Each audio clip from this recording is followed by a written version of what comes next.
looks good. I can't believe it. 98 pounds. I'm so excited. You're tough. All right. So we got the Wait, CT scan. Yeah, go ahead, please. We got the CT scan. It did not shrink. Okay. All right. Did it grow? Well, compared to the EUS, that was the most recent one. It measured 3 centimeters. It was 3.9 centimeters on the CT scan. They did not see a lymph node. I don't see the lymph node either, but I'm gonna need to compare it directly to that PET scan from January. Okay. And we've requested the actual images from that to do it.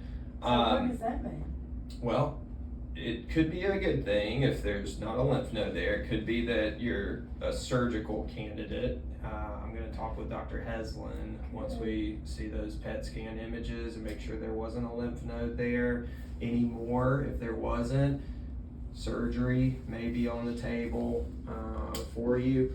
If he doesn't think surgery is the best next step, and it may not be, because that's a big operation, and if you have a concern for a lymph node there, the chance of cure is low, and it may not be worth it to you to go through that operation. Okay. What our next steps are, I wouldn't do any more of FOLFIRINOX or FOLFIRI or that. Your cancer has not shown itself to be responsive to that chemotherapy. We have 2 things to consider. One is an alternate chemo regimen called gemcitabine and Abraxane. The other, you have Lynch syndrome, right? We talked about that gene mutation. Now your tumor is missing a protein called PMS2. That's from the Lynch syndrome.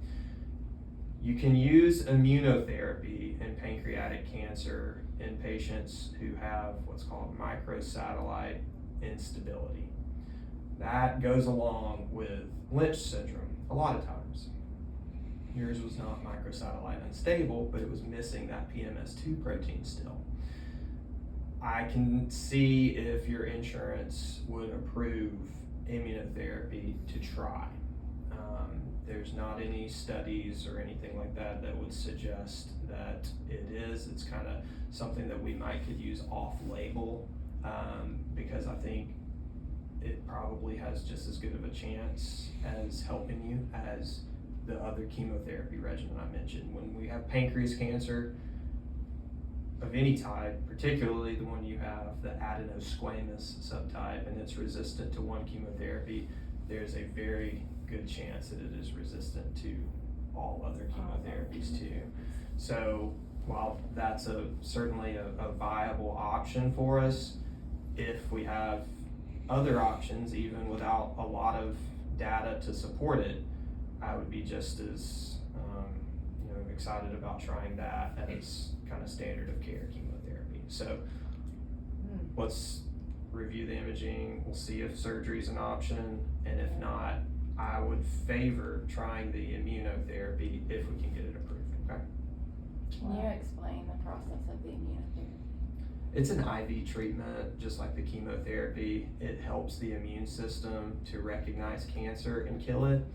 It's been looked at in pancreas cancer. It has been a little useful in people with microsatellite instability. All others, it has not been useful. But there's case reports here and there of where somebody was very fortunate and had a good response to it.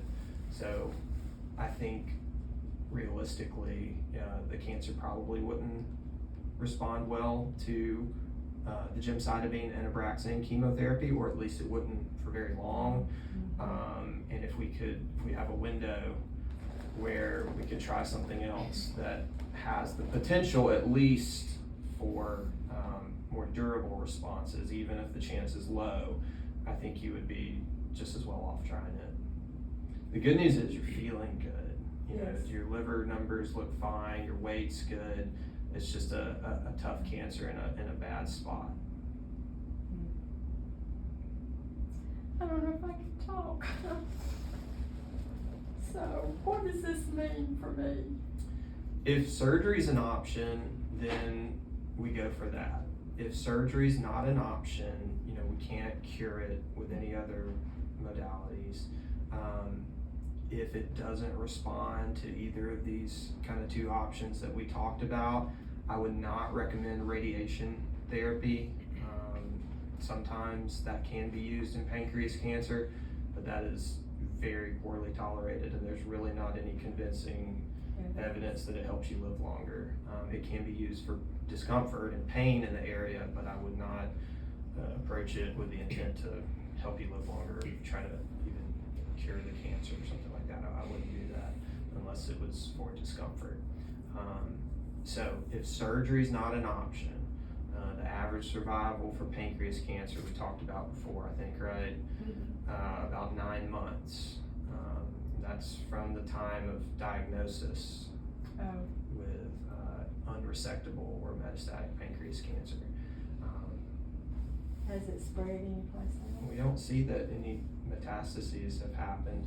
The lymph node, was certainly concerning on that PET scan. The tumor marker that we follow, it's gone up a little bit over it as of a few weeks ago, which kind of coincides with that mass not getting any smaller, maybe growing by 5 to 7 millimeters or so.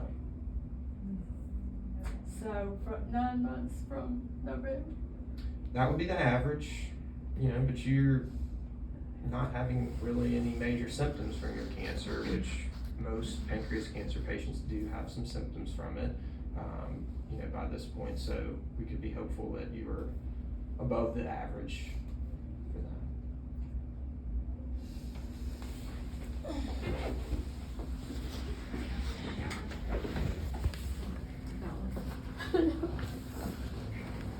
I love this song. I know. Yeah, it's best friend's son has Down syndrome. It's Oh. Down syndrome day. That's cute. Oh, it is. Oh. When will we know more about like specifically surgical? I'm going to talk with Dr. Heslin today if he's in the office. Monday if he's, I'm not sure if he's out, I'll talk with him Monday. And then he'll tell us based on your scan if he thinks operation's feasible. If he thinks it is, then I definitely would go with that route. If not, then I'm going to move So forward if we have with the other. surgery, that just means it's getting this cancer out. It would be removing the tumor in the pancreas and any lymph nodes that they could see around the area. And then after that, if the surgery is, what does that mean? After surgery, we could talk about doing some adjuvant chemo